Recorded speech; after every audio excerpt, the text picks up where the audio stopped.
সামান্য তেল দিয়ে লবণ দিয়ে হলুদ দিয়ে পটলটা ভেজে নিচ্ছি। এখন একটু মশলা দিয়ে কষে নেব।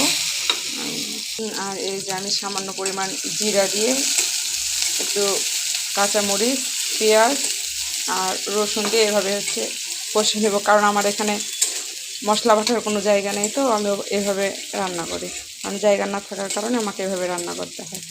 আর এই যে দেখেন মশলাটা, আর এই যে মশলাতে দিয়ে একটু সামান্য পানি দিলাম। তারপর পানি থেকে যখন তেল ছেড়ে দিবে, তখন ওই যে ভেজে রাখা পটল আর আলু দিয়ে এভাবে কষে নেব।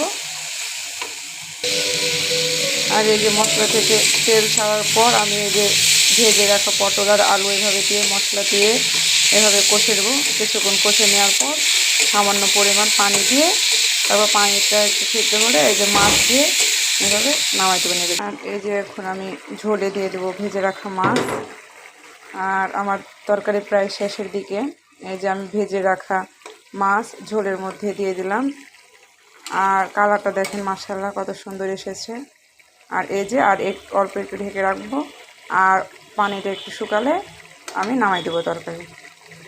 আর এই যে দেখেন আমার মাছ দিয়ে পটল দিয়ে আলুর তরকারি হয়ে গেছে। কালারটা মাশাআল্লাহ অনেক সুন্দর এসেছে।